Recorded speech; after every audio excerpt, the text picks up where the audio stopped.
Hey guys, welcome back to my channel. This is Jacob the Gamer Guy here, and I'm gonna turn the volume down. So, we are gonna watch World Records Gone Horribly Wrong. I did a video on this, but it had no volume to it because I was wearing headphones. Now it's just a speaker and a microphone, and hopefully y'all can hear it this time. So yeah, let's get started. Hey everybody, how's it going? Extreme Trends here. Breaking a world record has become something for the overachievers in life to aim for. If you've got a talent for something obscure, then there's no better way to show it off than to try and break a world record. Since the launch of the Guinness World Records back in 1955, people have gone above and beyond to prove that they are the best in their field. However, it doesn't always go quite to plan. So let's take a look at 10 world records that went horribly wrong. Number 10, 1986 Balloonfest. If you haven't guessed already, this has got to do with a lot of balloons, specifically 1.5 million of them. Volunteers in Cleveland, Ohio were attempting to raise money for charity by inflating helium balloons in the town square ready to be released. A host of people sat at the tables underneath a giant net dome, inflating hot air balloons and releasing them into the air. The net was designed to hold them in place until the big release to set them all into the air, but sadly no one decided to check the weather forecast that day. When the weather turned nasty, the net started to move the giant mass of inflatables, so the decision was made for the balloons to be released early. However, unfortunately, it didn't go as they planned. Rather than flying off and spreading far and wide all over the state and beyond as a big accomplishment, the balloons wreaked absolute havoc, descending back into the city, all over the harbour and even the airport, causing absolute chaos with transport systems and basically making a giant mess that took a lot of time and effort and money to clean up. Not only that, but because the weather blew so many balloons into the sea, unfortunately lifeguards couldn't save 2 drowning citizens, so they ended up drowning. Okay, just because balloons in the water, I would at least try. Not just don't do it. I'll at least try. Leave a like if you do the same. Unfortunate ending.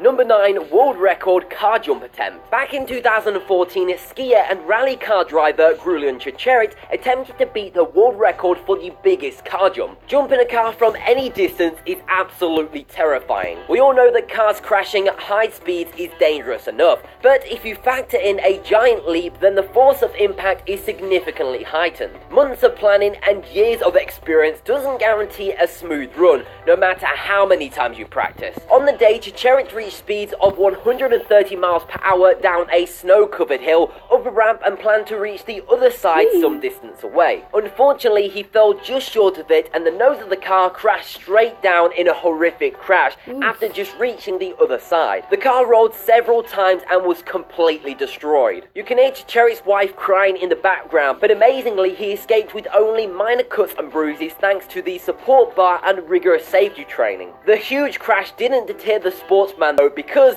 he vowed to try it again. Okay, after freaking doing that, I wouldn't do it again. Leave a comment if y'all would do it again or not.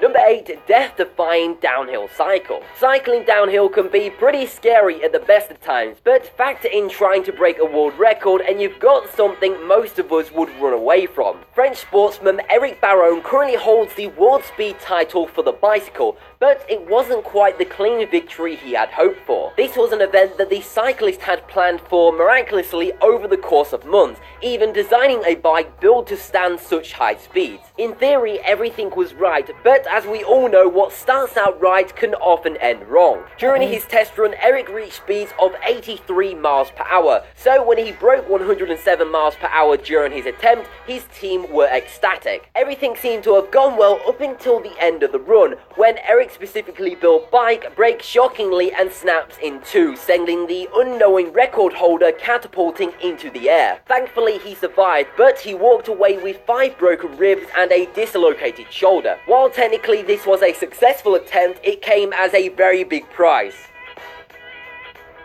Number 7, a ponytail zip. Okay. You see how much he flew off? Like, how fast he flew off? He was going 83 miles per hour or whatever his name was. How fast he went. He was going 83 miles an hour. Bruh, I wouldn't do that again.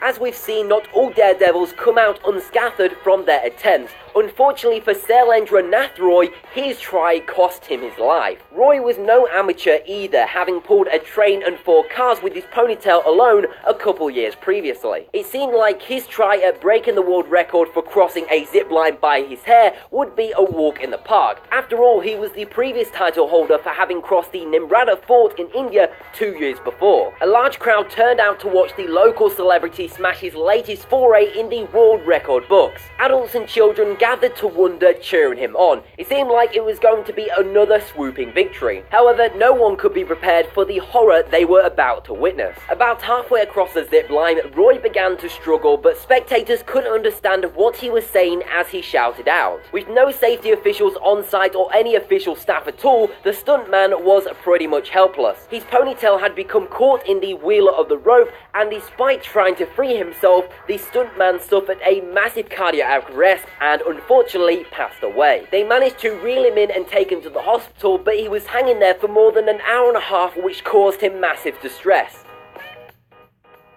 Number 6, Plane Knockout. It looks like a silent movie, doesn't it? Something that can't possibly be real. But if you're looking for Charlie Chaplin, he hung from his ponytail, had a cardiac arrest, and sat there for an hour afterwards.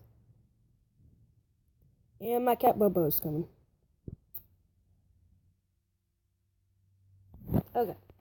I'm sorry to disappoint you. This is no comedy. What you're actually looking at is the final moments of pilot Lowell Bells as he prepares and tries to break the land plane speed record in the GB Model Z in 1931. Bales was an avid flying enthusiast and had tried to break the official 3-kilometer lane plan speed record at the 1931 National Air Races. Although he failed, he was desperate to try again. In December of last year, he attempted again, and technically, he succeeded, but because he wasn't more than 4.97 over the current record, he failed to clinch the title. While third time is lucky for some, it wasn't for Bales, and 4 days later, he unfortunately passed away trying. Despite reaching speeds of 300 miles per hour, the fuel cap came loose, shooting through the windshield and incapacitating Bales, resulting in a crash landing. The plane exploded in a ball of fire as it hit the ground, and the pilot's body was thrown more than 300 feet from the wreckage.